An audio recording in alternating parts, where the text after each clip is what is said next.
Hi everyone, welcome back to exclusive book reviews by Nisha. When we talk about evolution or creation, traditional religion and modern science have completely opposing views. What if someone told you that there is a connection between the two? In the book, How is God Involved in Evolution? The authors do just that. And today, I have the privilege to discuss their journey in writing this insightful book.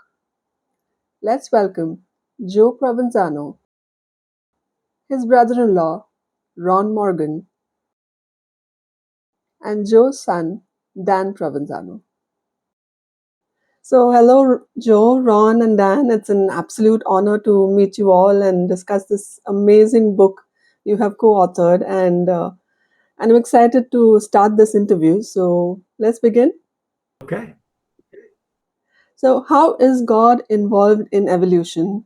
It's an incredibly intriguing question, and I was impressed with the explanation you provided in the book.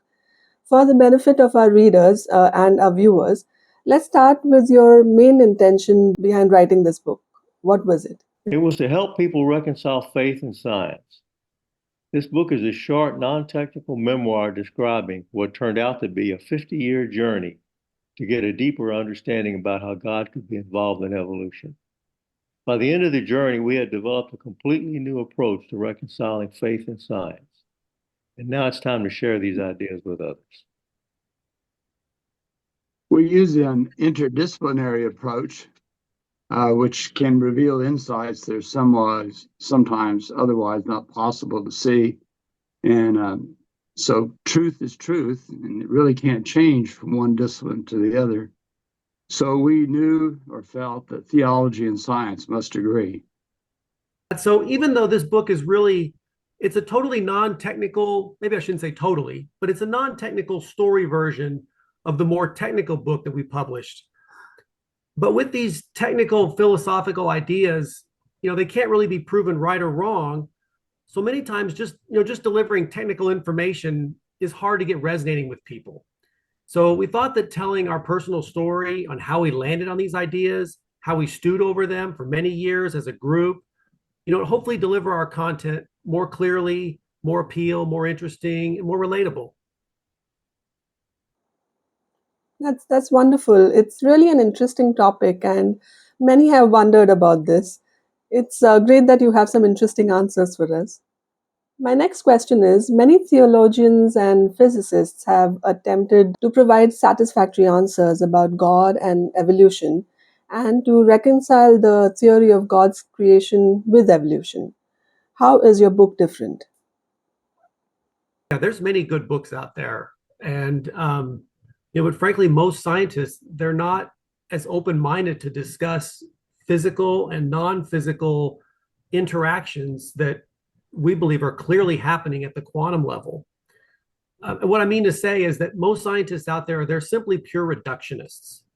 And we don't think those are good enough explanations. Many theologians, they also attempt to reconcile God and evolution, but we found some logical inconsistencies that aren't explained very well. So our unique ideas, we feel link them together logically, consistently, by understanding deeply what modern science, what we've learned, and working with scripture events in a way that creation and the concept of a fall from God's grace can all be wrapped together consistency and logically. Another way of saying that, it helps me a little bit, is that there's a non-physical aspect to reality that's really been uncovered by modern science, and a lot of people don't want to admit it. When you just face up to it that it's true, it leads to new ideas that connect science and religion together in ways that are not possible with the current views of reality. And that's what makes our book so different, based on this new view of reality. Well, I found the theories you discussed that led you to the answer were exceptionally uncommon and unheard of. I think that gives your book a huge advantage. We certainly feel we have something to offer. Put the ideas on the table, they'll take care of themselves. Definitely. So, the philosopher, the deacon, and the scientist. How did you maintain the balance such that one didn't overpower or overshadow another? And how did the diverse opinions help in the creation of this book? Well, certainly the three of us do not always immediately agree, but that's good.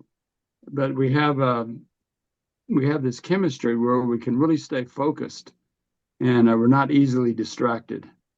And that's the balance that comes, and we seem to weigh the facts and do good at sifting out the truth. Yeah, we're just all really interested in these topics.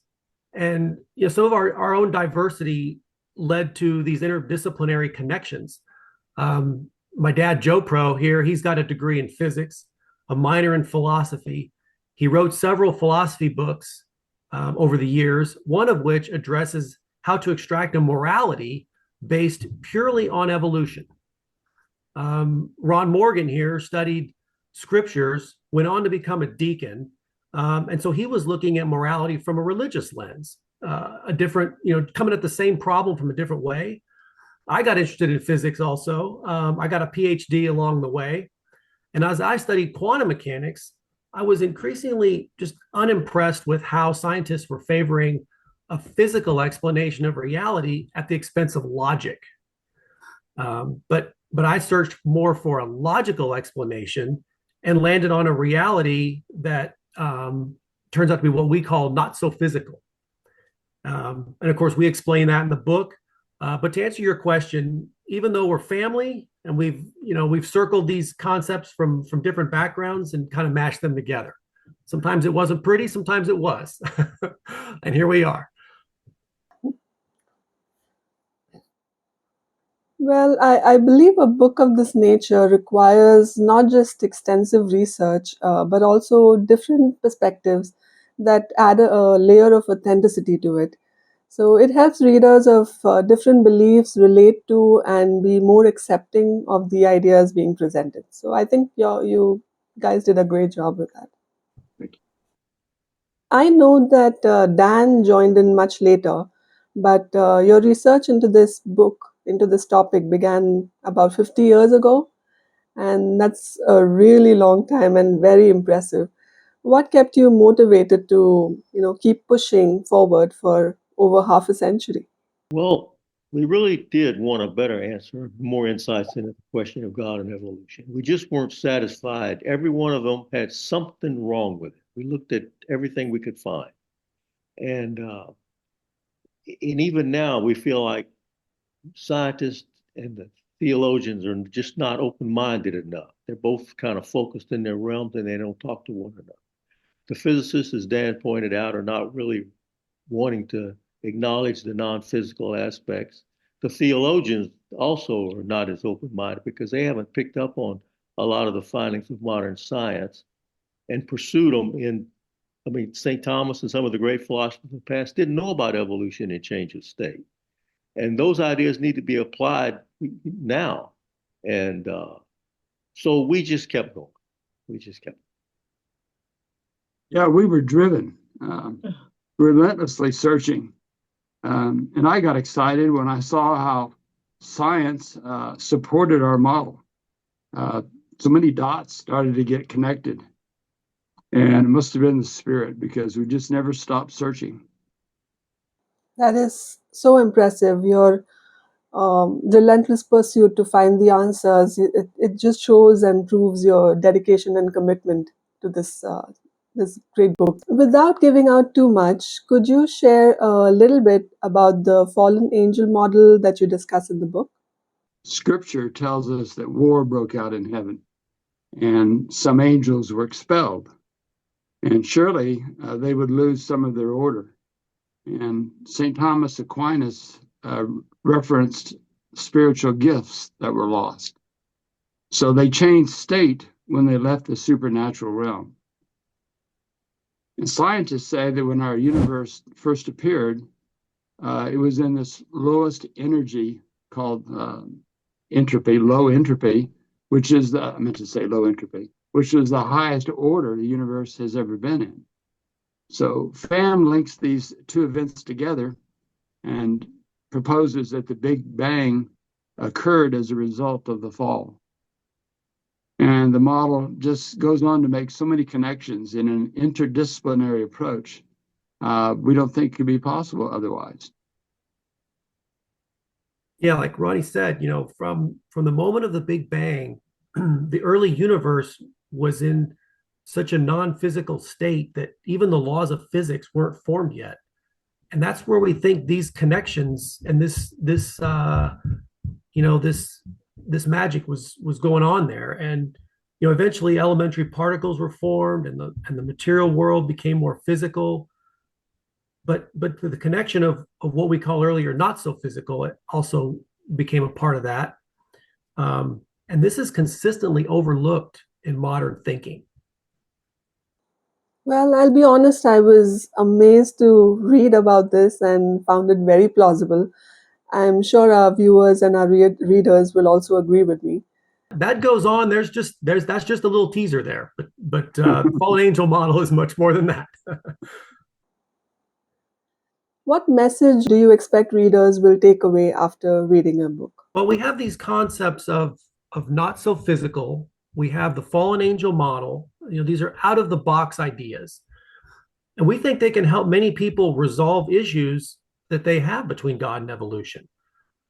We dive into the problem of evil, which is a well-known problem that everyone from famous philosophers to everyday folks have struggled with for many years, the problem of evil. And I hope that one of the takeaways with our book is an aha. This makes sense, how you can have a good God and yet evil all around us. I guarantee you it will be an answer unlike anything you've come across before. That's true. And it's important to realize that what we've got is a new direction. We don't claim to have worked out all the theological detail. There's more issues to be done. We're trying to put some ideas on the table that haven't been on there before. And it's a new direction, but we're not finished. And we will never be finished. We think it will continue. And the ideas need to be discussed by theologians, by scientists, and not just in their own separate rooms, but interdisciplinary. We received an endorsement from a theologian at a major Catholic university. The endorsement is, the positive contributions here deserve commentary and further development. And that's what Joe just asked. It's what we want for it just to be on the table and be discussed. Oh yeah, for another quote we have from Tom Sheehan, PhD in physics, and he was also the former director of ITEST, which is the Institute for Theological Encounter with Science and Technology. And he said that this is the most discrete and new idea in theology he's seen in 50 years. So we're pretty excited with that one too. Wow. I'm confident that this book will spark an interest in many who have been looking for a way to reconcile their religious beliefs and what modern science has to say. So it's amazing. Did you have any other thoughts or any other ideas you would want to share with our viewers? For the most part, we were just reporters, and we tried to reference everything. And so I'd like to share that part. Yeah, we know there's a lot of people that have a lot of questions, and we don't claim to have all the answers, but we got an insight, maybe a direction, like Joe Pro said earlier, just something to maybe hang a hat on. Great. So this was definitely a deeply insightful and thought-provoking discussion we had. I'm really honored that you accepted my invitation to discuss your book. And thank you all for joining me, and I wish you success in your journey ahead. Our pleasure. Thanks, Nisha. Thank you. Have a nice day. Okay, bye. You too.